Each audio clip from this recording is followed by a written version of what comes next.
Good morning, ladies and gentlemen. Thank you very much for joining our masterclass webinar series. And the title of this presentation, of course, is the effective navigation through NDPR Roadblocks. I'd like to thank everybody for joining us. I'll basically be walking through the format of this webinar and then gradually hand over to our distinguished panelists who are part of this. Our format is as follows. We'll be going through perspectives on data protection, after which there'll be a brief introduction of the panelists, and then we'll walk through our question format in which there'll be 4 quick questions that will be addressed. And we'll move on after that to a demo of Data Privacy Manager, our unique tool that's used for dealing with some of the roadblocks. After that, there will be a question and answer section, and there will be also the results of our poll. Now, in between the questions from the panelists and prior to the demo, the polls will appear on your screen. So please feel free to take part. There are 3 of them, short, simple questions, no right, no wrong.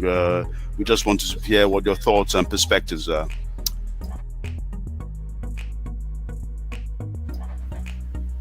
So moving on, I'd like to start this session by thanking you once again for joining us, and then just quickly going through our perspectives.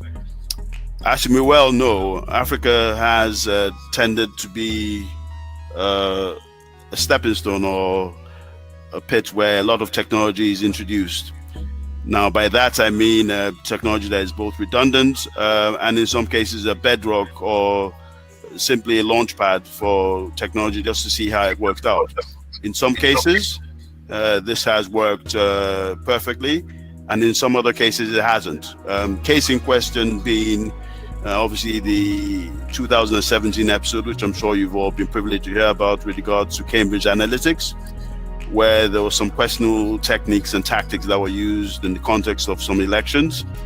As we know, throughout the course of 2020, a number of African countries, about 20 of them to be specific, will have had some form of election in or some form of states or regional elections. What is the valuable asset within that is the data. So the data of the bus driver or the food seller or the civil servant is all valuable commodity.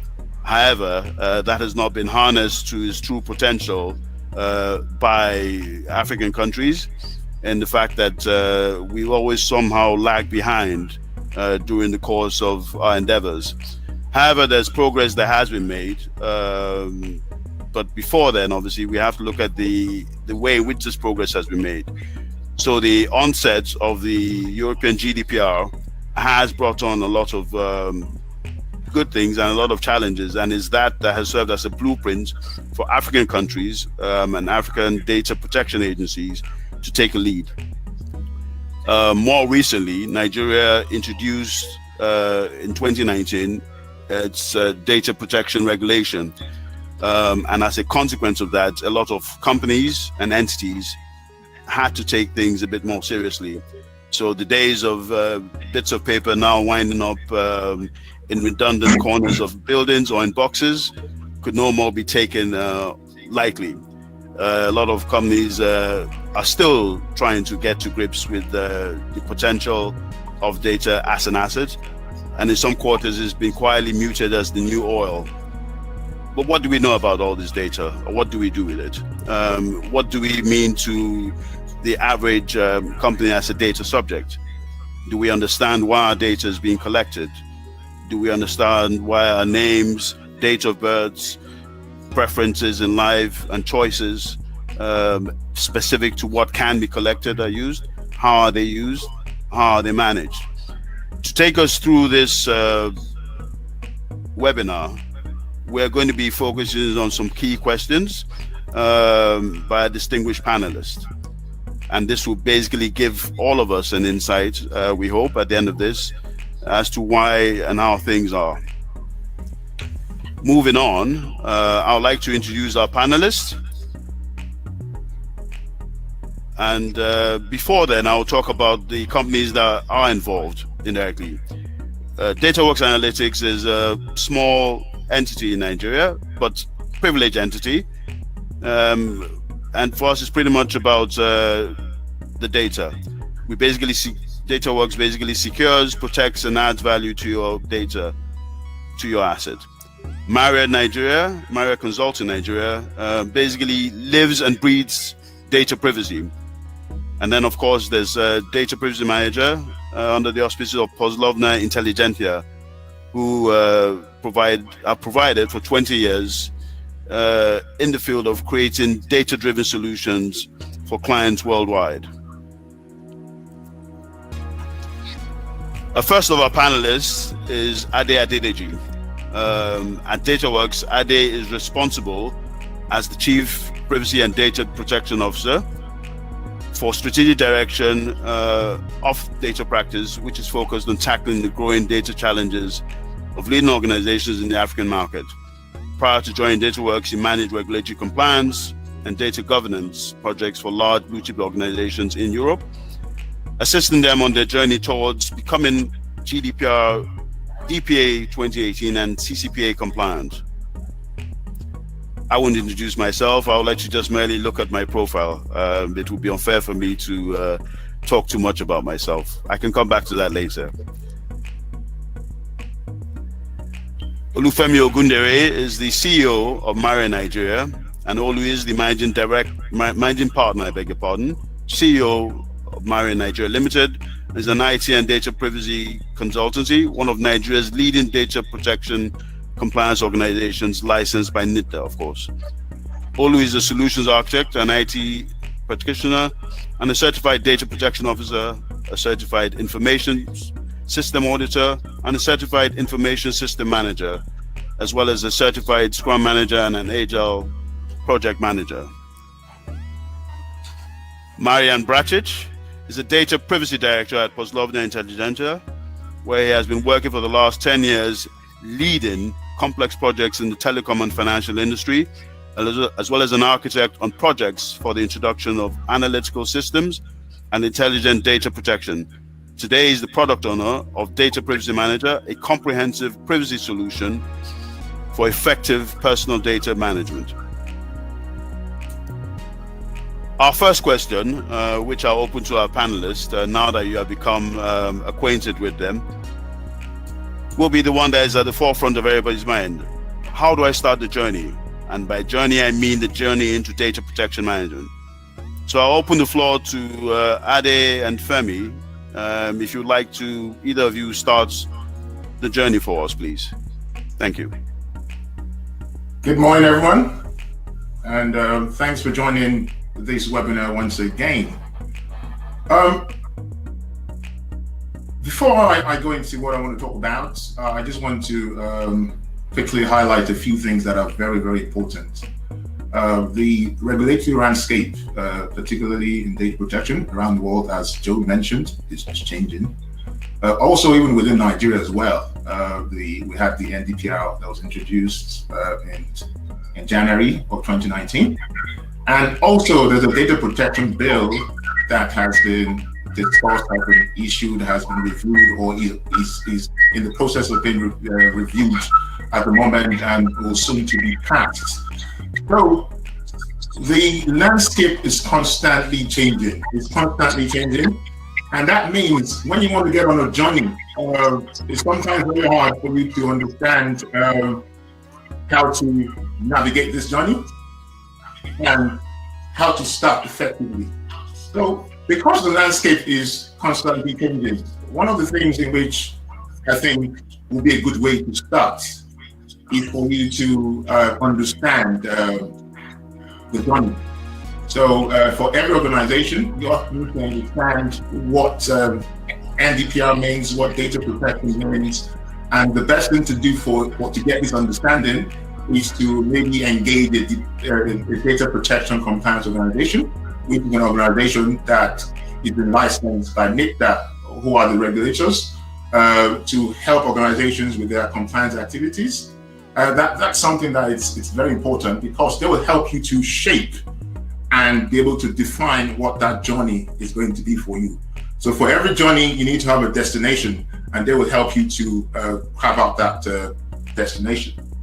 So another thing in which the data protection compliance organization can help you to do is to carve out a strategy. You know, you need to know how you want to get to where you want to get to, and because your strategy and your goal will be something which are going to be used to help you to mobilize your stakeholders and also to engage the people within the organization.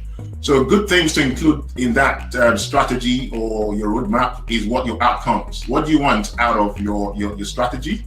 Good things to include is, as an outcome, is that you want to reduce your risks that are associated with compliance, things like reputational damage.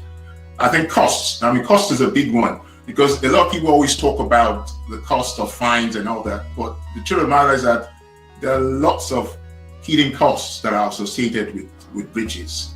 You know, costs to fix issues, costs to pay legal fees for people who are suing you, or even to engage legal professionals and data protection experts. So your costs are easily escalate. So another good outcome is ensuring that you want to move on that journey of compliance, and you want to ensure that data protection is rolled out across your organization. It's also good to know what the benefits are to the organization, because people are always talking about fines, but also having a good data protection roadmap would include things like helping you to improve your customer and employee satisfaction, even improve your reputation in the market, as well as help you to save money. I think I've done enough there, and I'll hand over to Mr. Ogundere, who is a DPCO, to round up. Yeah, thank you very much, Ade. Thanks a lot for that. You've astutely explained the journey for data protection. I'd just like to add on to that. Basically, your starting point for your business when it comes to NDPR or data protection is to know your existing relationship with people's personal data. And when we talk about people's personal data, we're talking about what data your organization collects today, the medium in which they collect the data, or how the data is used, where it is used, who you share the data with, and what current data protection framework you have in place. And this varies from organization to organization. The fact that you're in the oil industry or you're in the finance industry does not mean your strategy for data protection will be the same. It doesn't mean you have a blueprint, because you guys do the same business. So what I explained earlier on are the factors and things you need to look at: where your data comes in, what kind of data you process, how you process it, and where it is used, and who you share the data with. So without taking too much of your time, this is just to add on to what Ade has explained on the journey to starting on data protection. Thank you. Joe, over to you, Joe. For that, and I hope that has given all of us a little bit of an idea in terms of a perspective of how the journey does start. I guess at the end of the day, every journey has to have a beginning, but with the data protection management, it's obviously critical for people to understand where the starting point is. Moving on to our second question, this is one where we sort of take you a little bit closer to the decision makers within the organization. So how should stakeholders be mobilized in an organization? By that, I would think normally going straight to a director, but I would again defer to either Ade or Femi to again offer their insights as to how stakeholders should be mobilized in our organization. Okay, thanks for that, Joe. I actually like this question because I like the word mobilize. How do you mobilize stakeholders in your organization? The compliance or regulatory compliance, such as the data protection compliance journey, involves the entire organization. Because in most organizations, every function will handle either some personal data of either their clients, their patients, even their colleagues or other employees. So when it comes to mobilizing, it's always best to start from the top. The responsibility of data protection and compliance is a shared one, but the people at the top own the bulk of the responsibility. So you need to engage your chief executive, your senior leaders. And as I said earlier on, once you have sort of a strategy document that highlights the things like the benefits, the issues, what you're trying to address, your goals, it's very, very easy for you to sell the idea and to explain to people why they need to get a start of that journey of complying with the regulation. So start at the top. And also for those who have already started and already began the journey, it's always important also for you to have someone like a champion, someone like a previous champion, who is also a senior executive in the organization, who will have responsibility for ensuring the organization complies to regulations like NDPR, the Data Protection Bill of 2020 when it's enacted, and other regulations like GDPR that might impact or affect the organization. And of course, I come from a very good structured environment or background using structured methodologies. And it's also very good for you to engage or have a cross-functional team because this compliance is going to involve the whole organization. And if you have a cross-functional team of people working alongside with the previous champion or the previous NDPR champion, they'll be able to help in delivering and mobilizing the stakeholders. Thanks for that, Ade. Femi, would you like to elaborate some more, please? Yes, I will. As a DPCO and also as an experienced data privacy expert, which have worked in various blue chip companies all over Europe and also in Nigeria, mobilizing stakeholders, right? First, you have to identify your stakeholder. And there are 3 steps to doing that.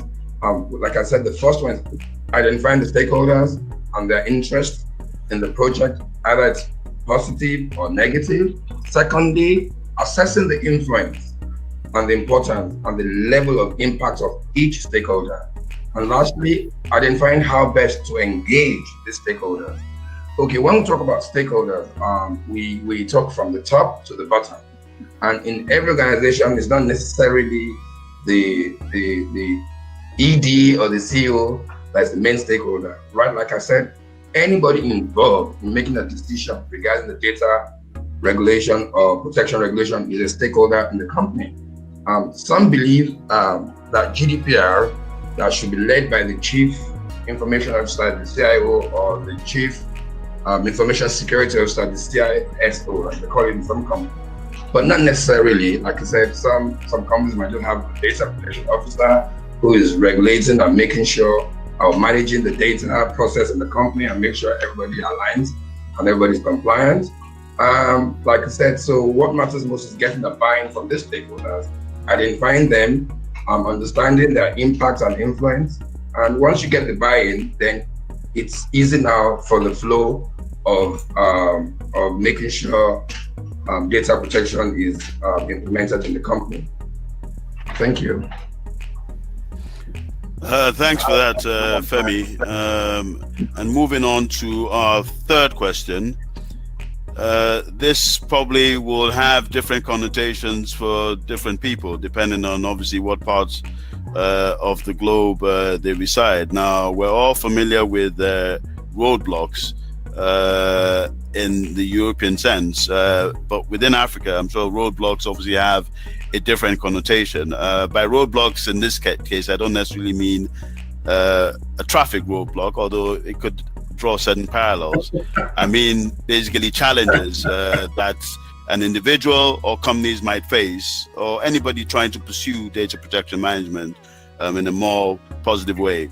But to basically kick this off, I mean, who would obviously like to offer their insights? And this is open to any of you three gentlemen. Mayan, would you like to give us your perspective from a European perspective, please? Of course, sure, Joe. And thank you for the question. Good day, everybody. Well, let me try to answer. I can say that I was lucky enough to be in the front rows of GDPR enforcement in the European Union. And let me answer the question from that perspective. So looking at the process through different phases from the very beginnings of the enforcement up until today, which is 2.5 years later. So what are the roadblocks there? Some would argue and say that data protection by itself is a roadblock for the business. However, I would always counter and say that data protection is the road, not the roadblock. The future will be defined in a very important way by how we do data protection all around the world. And privacy must not be a thing of the past, and we should all fight for it and give our contribution. So NDPR, GDPR, and other regulations will probably refresh, revitalize, and sometimes completely change models of business operations and customer engagements and data-led transformations, and it should be a good thing. So I would say that the biggest roadblock has been the need to change, and it has been different for different types of organizations, depending on the industry and their risk maturity. Where we have seen industries like banking, communication, healthcare, media in the front rows trying to prepare themselves for the upcoming changes in the data protection regulation. And for them, the biggest roadblocks were, and for some of them still are, the lack of privacy culture within the company, not understanding the new rules and how they should be applied to the business processes, changing established bad data practices, especially in sales and marketing, and of course, lack of proper security and privacy tools.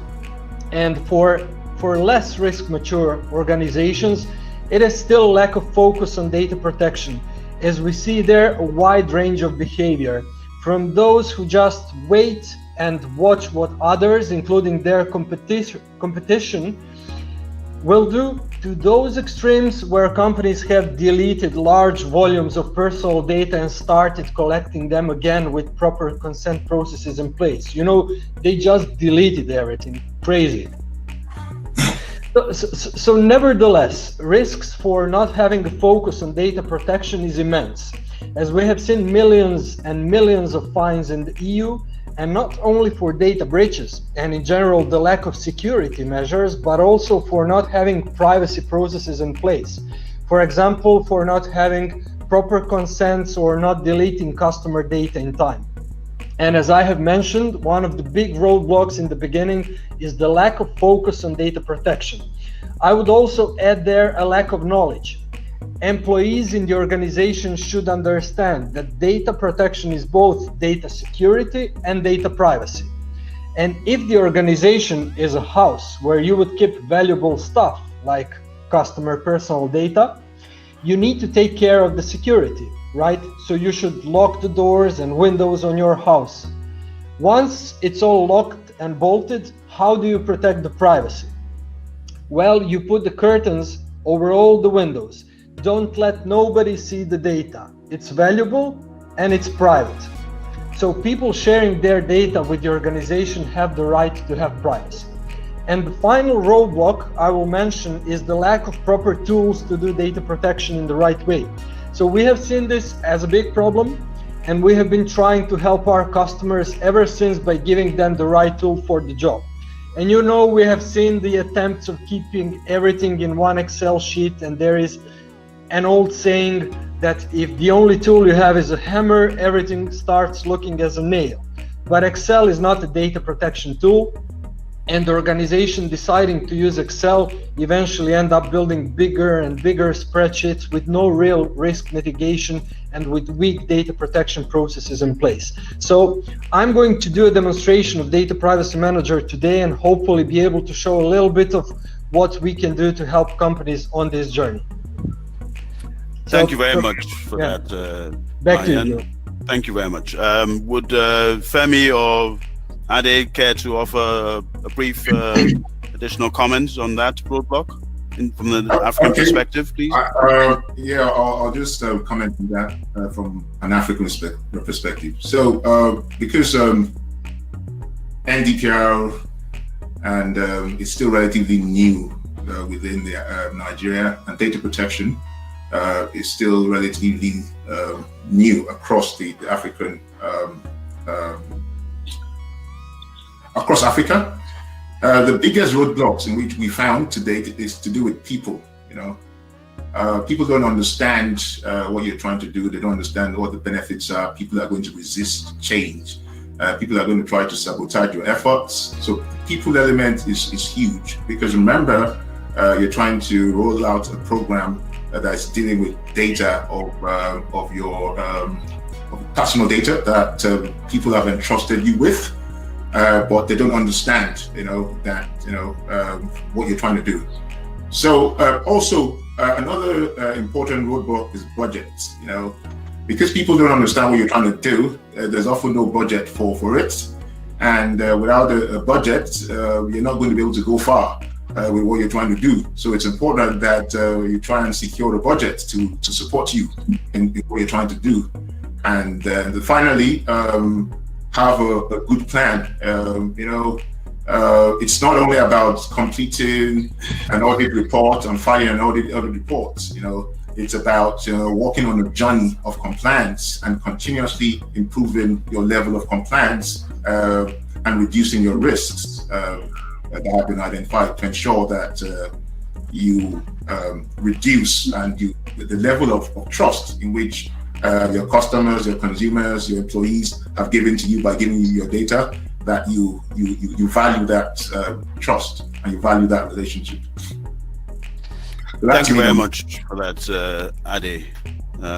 Thank you. Just to paraphrase, ladies and gentlemen, as we have seen, the roadblocks vary from region to region, but as Ade highlighted, people sometimes are part of the roadblocks, ASA, obviously a budget, and obviously the biggest one is knowledge. A lack of awareness or a lack of knowledge can also be a hindrance. As Marian, I beg your pardon, clearly highlighted early on, having all your data boxed up, locked up, and even the curtains drawn is sometimes not enough. Deferring to an Excel spreadsheet and stacking reams and reams of it makes it obviously even more riskier. But as we'll see from hopefully our next question, and as we go through this webinar, initially we'll basically be able to tease out a few points, which brings on up to our next question. How do I effectively overcome these challenges? Now, to answer this, of course, again, I'll put it to our very distinguished panelists. Who would like to take a stab at this one? Femi, you want to have a go, please? Well, okay, I'll talk briefly, because hoping Maya would do this for us because of this tool, which is very important. But like I'll say a bit, when both of them were talking earlier on about the biggest roadblocks and everything, I also want to, the most important thing, like you rightly said, Joe, is awareness. And once the awareness is there, everybody understands the risks, they understand the danger, they understand the problems that we face. Obviously, enforcement too should come into play, where once they know the punishment, because nothing is law until it's been enacted. So people don't care. They're like, oh, what will happen if I do this? What will happen if I do that? But once they know the punishment or the enforcement is involved, people take it more seriously. And like like we're trying to portray here, the biggest data privacy concern, which people do not understand that can damage any company. First and foremost, identity theft, online tracking and target marketing, abuse of biometric information. A lot of people who give their information for biometric and everything, abuse of that. People sell information, sell data here and there. You find your data everywhere. Even cameras, CCTVs in company. All these things are part of privacy concerns. Location tracking, social media reach. So there's a lot of data breach that are committed through all these means. And this is why we need to tackle this issue with various softwares. Like Maya said, it's not just stacking things in Excel, putting things in Word documents, but there has to be a tool. There has to be something that we can like introduce to put all these things in check and make sure things are done smoothly and seamlessly. So on that note, I give the floor open to Ade if he has anything to add on to that. Thank you very much, Femi. I think Maya, sorry, Ade, you were going to say something. If you'd like to offer a brief insight before I defer to Maya, of course. Just to support what has been said, really. And I keep going back to when you're trying to go through your roadblocks and how do you overcome these challenges. So when it comes to people, because people for me is a big thing. You need to ensure you engage the right stakeholders, engage the DPCO, and you need to also communicate. Communication is the biggest thing. Communicate what your issues are, what the risks are, what the benefits are. Communicate your plan as to how you want to take your organization on this journey. I think that's very important for you to mobilize your stakeholders as well. As Femi said, training and awareness. Training and awareness is actually also one of the things that is mandated by the organization. Also, you need to ensure that if you look at it from a process, a people, process, technology, and data perspective, you can't go wrong. So you have your people, you have your processes. You're going to have processes to deliver your program. The program is also going to have to introduce some new processes within your organization. And also, technology is an important part. You have to land. You can't have privacy and security without using technology. You need to leverage technology to ensure you're able to secure the data in which you has been entrusted with you to protect. And then data. Once you start to see your data as an asset, and that data in which you hold on your files on your databases, it has a lot of value. The mindset of the organization will change. Thank you very much, Maya. And if you'd like to summarize for us, please. How I see it, and I agree with everything said so far. I think that the first thing the organization should do, the people working on the data protection journey, is to find the right motivation, right? It can't only be fines, even though, fines were invented to be an effective tool for mobilization, but there is other benefit for the organization in the long run when doing data protection properly.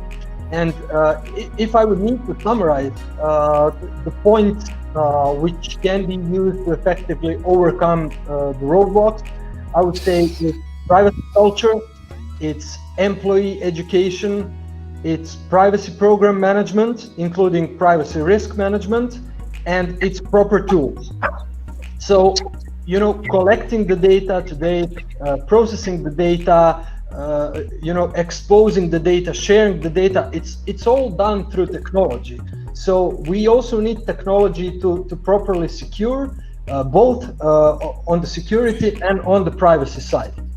And looking in the future, it is going to be more and more difficult to do that in the right way because, technology is always evolving and progressing. So we who work on the privacy and data protection side, technology-wise, we are trying always to catch up and be be on the edge of the technology, and this is very important, I think. So what I'm going to do next is, of course, Joe, when you will hand me over the presentation rights, I'm going to show a little bit around our tool, Data Privacy Manager, because when we talk about the tool, then we can start talking about operationalization of specific challenges and specific solutions. And I think starting from the beginning, companies, organizations need to come at the point where it becomes little small problems that can actually be solved and where everything is managed and tracked in one place. And then they are doing data protection continuously and in the right way. Thank you very much for your insights, Mayan, and I hope we have also benefited from that. Moving on swiftly, though, just to remind people that there is going to be a poll, series of questions I mentioned before, which I hope you've been able to have a look at. So please offer your answers and incentives and direction on that, so that we can basically give you our results afterwards. Handing over back to Mayan, if you'd like to obviously walk us through the Data Privacy Manager demo, please, for the benefit of our attendees. Thank you very much.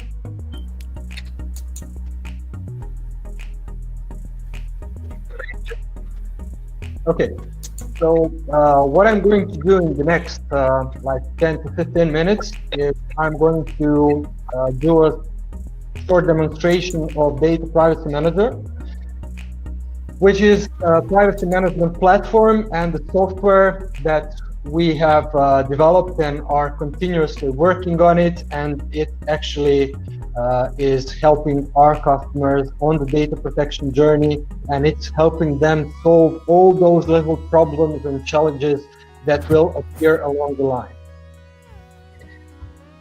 Okay, so what you can see now is the Data Privacy Manager Application Center, and as it is a modular platform, it has different solutions for different types of challenges. And let me just show you around the tool. We have here a fictional company which is called the Great Nigerian People's Bank. We have also the loan and the mortgage company. And I have here the data processing inventory, which is kind of a central register for tracking and managing everything that is happening in terms of data processing or personal data processing, in terms of where the processing is taking place. So for example, I can see here now that the most of our data processing is happening in Nigeria, but actually we do have like something in Croatia as well, something in Germany, and we have some processing done in the United States. And we can of course see why the processing is being done, what is the role of the bank in this processing, if there are any third parties, etc., etc. So if I would to look at the list of all the processing that a bank is doing, I will get a list of activities, which are, some of them are connected obviously to day-to-day operations, some of them are connected to the employee data processing, so human resources, some of which is marketing and sales. And let me just quickly open the use of data for internal audit purposes, which is one of the processing activities, of course. And the most important thing that the tool does here, I would say, is it forces the organization to define the activity owners here, which can be one person or a team of people. And basically for this processing, I am the business owner. So I am responsible, not the DPO or the Chief Information Security Officer. I'm responsible as the business person here to keep it up to date and to do the risk assessments as well. So we have here some documents attached. We can see that the Great Nigerian People's Mortgage Company is the data controller. We can also see the purpose of the processing. We can see that Maria Consulting is the data processor here. So they are in the role of the processor, and they are exchanging data with manually because it's an audit process, right? So then we can check the systems where the data is actually being processed. So I can see that the CRM is a storage use system here, etc., etc. So there is a lot of information that you actually need to keep track of. And the alternative to using a tool such as Data Privacy Manager is to keep it in an Excel sheet, which is not a long-term solution, right? So because we have here, for example, data retention, and in this case, for this specific activity, there is a limited data retention, which is 11 years. So meaning that there is a law which obligates the bank to keep this financial data for 11 years. And so on and so on. So we have a lot of different activities here. We have different owners of these activities, and the bank is in different roles depending on the activity of data processing. We also have the risks here. So I can see that for the marketing activities, we do have a potential risk of a data breach, and I can see that the impact is high if it happens, and the probability is credible here. So this is very serious. We should definitely have the risk owner defined. We should see the mitigation measures, and then the organization can centrally track all the risks that were raised and their status. Also, what I think is important is that the risk assessments can be done centrally and stored centrally in the software. So talking, for example, about data protection impact assessments or legitimate interest assessment. And also we have a list of all the systems here, which are either registered or where the registration is pending. So we have the human resources platform, we have the scanned passport archive, which is a physical archive. It's not an IT system, for example, but we also do have the IT systems like the CRM, social media platforms. And then we have the big data system, which obviously has a risk assigned here as well. And the risk it has the risk score of 15, the likelihood is remote, but the impact if the data breach happens is very high. So I will just quickly move on from the data processing inventory to the risk register and show you quickly how actually each organization can edit and configure their risk methodology, which is a very important thing. Because when we do develop the software, we get a lot of customer feedback, and this is one of the things that is very important for the companies. So it is very important for them to have a custom number of impact and likelihood levels, and then to be able to define their own risk scores, and also being able to manage or change the look and feel of the risk matrix itself. And then once the levels are defined, then they can basically define how the risk scores are applied in this matrix. And once they do so, and once this is published, they can then assign risks to different entities within the software. So just fast forwarding now, because what I was showing you is like the metadata level. So these are all different registers and methodologies that can be used in the software. So once we do all of that, for example, what we can do is we can also do the consent management and data flows, where we actually keep track of the real data, where we have the personal information and where we manage all that we know and all that we do with personal data of an individual. So I will just quickly search for John Otto, which I can see that he has some consents here. But what I can also see, I can see the 360-degree view of John, where I can see what kind of consents we have. I can see the history of his consents. I can also see his data here. So we have the name, email information, company, address information, phone, passport number, tax identification number, and so on. I can see that he's a customer as well, and I can see that his data is being processed in 3 different systems, and I can see the identifiers here as well. And this is very important to being able to automate any data protection and data privacy process down the stream, because this is the central privacy management platform. And maybe one additional thing I could show in this short time is once we do have all of this information within the software, and once we want to give the individuals the opportunity to be able to manage their privacy settings and their privacy preferences on their own. So what we need to do, we need to give them access to what we call the privacy portal, which is an out-of-the-box web application and is meant to be used by the individuals themselves. So what I'm going to do, I'm going to just use a temporary hashed link as a John, which I was showing you before previously, and I will see what John says here. So John says the collected information about him.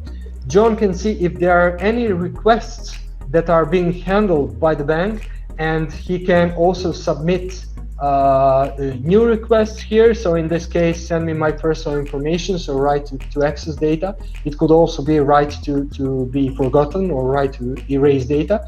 And also he can see that he has opted in for trial access, but there is also some other thing that he can opt in for. So for example, third-party marketing. And before I do that opt-in, let me just show you centrally from the organization perspective in the Data Privacy Manager. If I would go to the dashboard of the consent process and actually look at the third-party marketing, I could see that there are 22 consents. And now when the individual, being John, actually opts in for the third-party marketing, now the organization should immediately, let me just switch screens, immediately see that it's not 22 anymore, it's 23, and so on and so on. So the idea is to have everything in one central place, connected with the systems, connected with the data, which is the most important thing, and then being able to track the life cycle of data, to track the data processing activities, all the information important for the data protection and privacy, being able to do the risk management, all from one central place, giving the tool to the right people in the company, and promoting collaboration between different roles. So Joe, can I hand it over to you now? Thank you very much for that brief but insightful presentation on Data Privacy Manager. And moving on to the audience, if you have any questions, please endeavor to type them onto your panel on the right-hand side, and we'll be willing to read them out for the benefit of our panelists. Or with a bit of support from our project support, if anybody wants to ask a specific question, I'm sure we can obviously facilitate that as well. Thank you very much, and I'm opening the floor to anyone who has any questions. Anybody have any questions at this point in time? I think that there's a question that came in, which I answered, and it talked about which member of the organization has a 360 view of that customer data. So Marian, the customer data in the database, when you were trying to show the consent, Sure. Who will have access to that data? Sure. So the access to the data depends on the role and the permissions given in the application, and it's I would say, if you think about who has access to what, it's very much in the line of role level security, where some of the roles with appropriate permissions, for example, can see all the consent-based data, while the privacy role can, for example, see all the information about the individual, helping them, solve any requests or ask for any help or raise any tickets with the IT. So basically, it depends on the roles, where, for example, HR will only see the HR information, marketing will only see the consent information, and privacy most likely will see all of the information about a customer. Thank you very much, Marian. I think there was another question from Franklin, just a brief question, is basically asking if DPM is cloud-based. Thanks for that question, Franklin. Yeah, thank you for the question. It is cloud-based, but it can as well be installed on premises. So it can be both ways. Thanks for that. And then there's a question here, again, that has come in. Basically, does the software have any triggers to mitigate breach? Does the software have any triggers to mitigate breach? Yeah, this is not a security software in that sense, because the data privacy manager as a software is a central place to keep track of all those information, including data breaches or any type of incidents.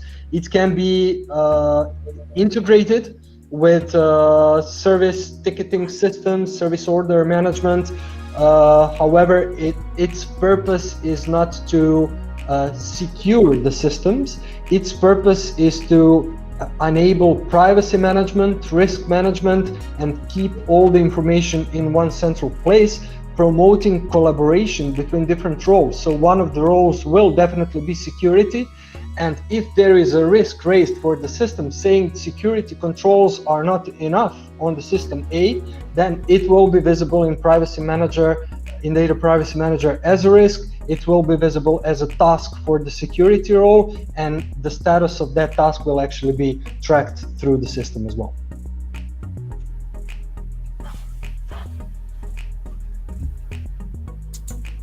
I hope that answers the question.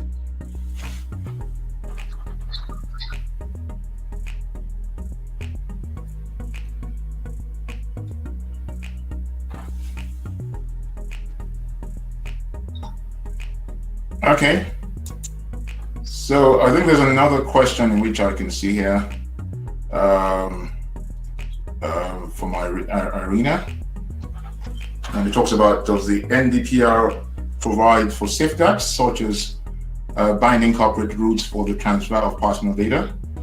The NDPR does not impose the obligation to maintain a record of processing activities on either the controller or the processor. The NDPR does not prescribe a list of information that a data controller or data processor must record for international transfers of personal data. Okay, thanks for that, Irina. I think I'll take that question. So one of the things in which is happening with the NDPR is there's also a supporting document released by NDPR, which is the NDPR implementation framework, and that document also talks about and elaborates one of the things in which organizations need to do, and also as part of that as well, there's an audit questionnaire, and a lot of that questionnaire, when you're completing it, it highlights a lot of what the gaps and what their requirements are. And one of these for organizations to have things like an inventory of processing activities to ensure. So what we have in the NDPR at the moment is still a lot more work in progress. And hopefully when we have the Data Protection Bill of 2020, which is also, as I said earlier on, is being reviewed, things will gradually become clearer. With binding corporate rules, yes, it doesn't mention that, but it mentions using things like contractual clauses, standard contractual clauses. It also has in the framework, there's a list of countries where that the NDPR has been deemed to have adequate data protection in them as well. And of course, one of the things in which and that's also why you need to engage a DPCO, is that the DPCO has access to NDPR, and a lot of these questions also can be where clarity is required, can be gotten. I mean, the initial NDPR document is only like 20 or 30 pages. That's really a small document, but there are other documents in which they're spinning off as well. I hope that answers your question, Irina.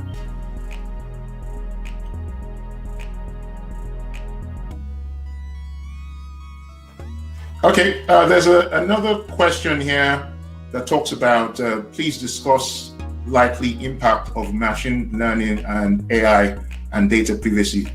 What's your views, please? So the impact of machine learning and AI and data privacy. So one of the things in which I can take that because that's an area in which I love. You see, when it comes to using all these advanced techniques like machine learning and artificial intelligence, and you are processing, and the solutions in which you're building are processing personal data and making prediction based on human beings. The first thing in which an NDPR actually states this is that you need to complete your data previously impact assessment.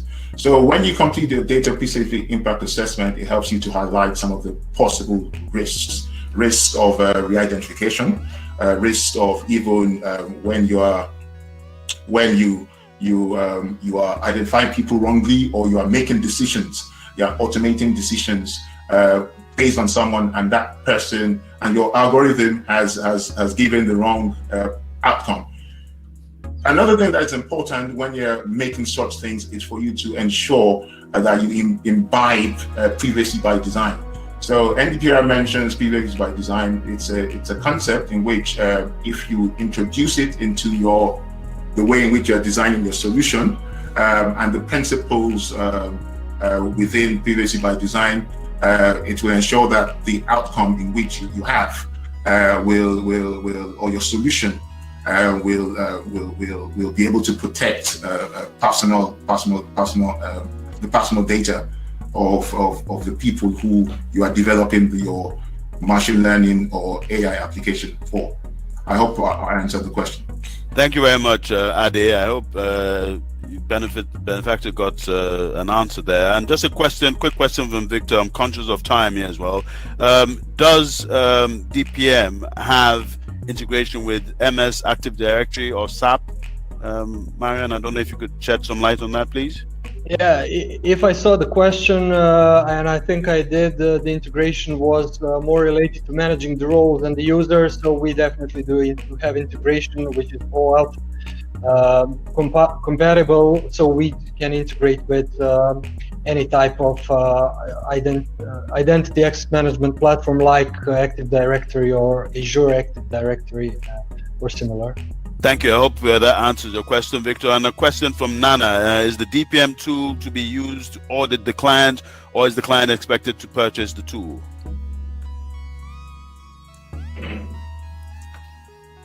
I think that's a question for you to answer, Marian. I think you're best. What I would say, very short, this is not an auditing tool. This is a core management tool connected with the systems of the company. So yes, it is purchased by the customer and then used by the customer, not by the auditor. Thank you very much, Marian. And another question here from Wale. Seeing it has access to real time. Can it notify of a data access request? That's a question from Wale.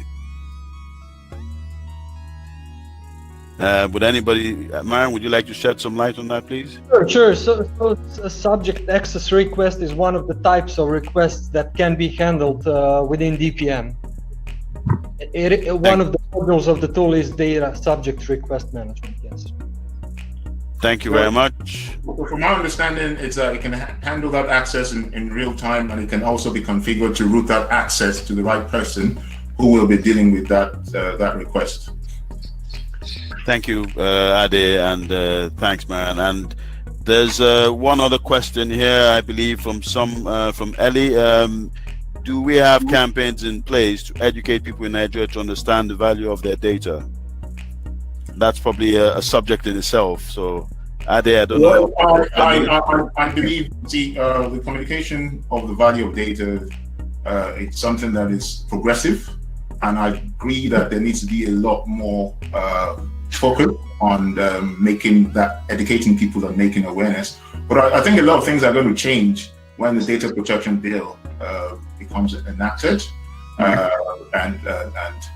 and we'll start to see a lot more communication.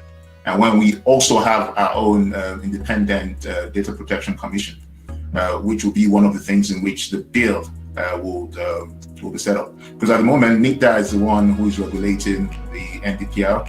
NICDA also have their portfolio is quite wide and it's quite diverse. So once we have an independent data protection commission that has sole responsibility for managing and overseeing and communicating and engaging the Nigerian public, also showing them the benefits because the reason why you're having a commission is to protect the interests of the of Nigerian citizens with regards to their data, their personal data. So communication and making people aware will be one of the key things in which they will be focusing on.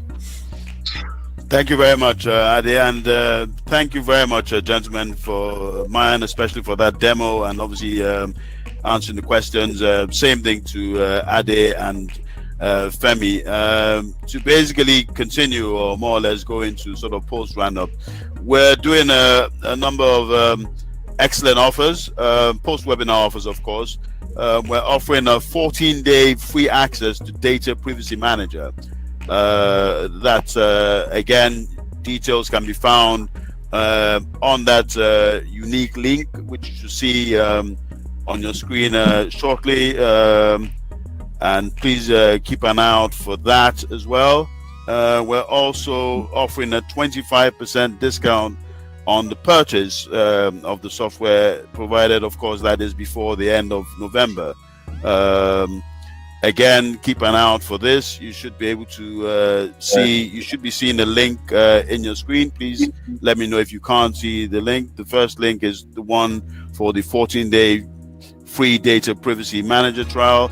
And there should be, there's a question that's coming from Franklin with regards to pricing around that. Again, details of pricing will be offered to you.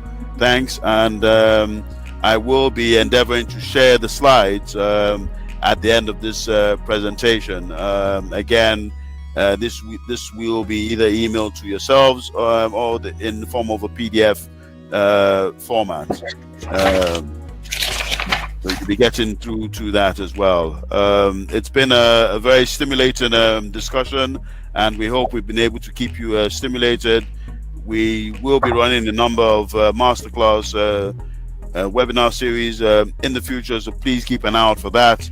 And then we'll be touching on a host of different subjects. Possibly some of the questions raised here, again, will serve as a benchmark for the next presentation. So again, please keep an eye out. Again, take advantage of the 14-day access, free access, of course, to Data Privacy Manager, and obviously the 25% discount on the webinar. And on behalf of myself and Ade and Femi and Marian, of course, from Dataworks, Maria Consulting, and Data Privacy Manager, I'd like to thank you all for attending this session today, and employ you to obviously look forward to the next session in our masterclass webinar series. Thank you very much for your time today. Thank you. Thanks a lot for your time. Thank you, everyone. And if you haven't completed your polls, please kindly do so before you go. And I think that's one thing in which it will be good for us to actually share the results of the polls if we can before we leave. So if you haven't done so, just quickly go to polls and answer, and we can just quickly post the results of that so that you can all see. If I may jump in just quickly, Ade, I almost forgot about our beloved polls. For the first question, which was, as an organization, where do you need help the most? I think the answers were as follows: engaging senior stakeholders, starting an NDPR compliance program, engaging with the data protection compliance organization, recruiting a data protection officer, and fixing issues identified after the audit. I think the most standout answer there was starting an NDPR compliance program. That's an interesting perspective. The second one was obviously engaging senior stakeholders. And I think that's a third answer, fixing issues identified after the audit. So again, it just shows that where, from an African perspective, probably where the emphasis should be. The first one, of course, naturally would have been started. The context of senior stakeholders is a function of, are there senior stakeholders in place in organizations that would look at this kind of thing as a priority? So that's, again, a takeaway for some of us here. Our second poll is, where is the organization on the NDPR compliance journey? Again, the answers were as follows: not started, appointed a DPCO, completed an NDPR audit, or not applicable. The most standard answer there, surprisingly, was not started.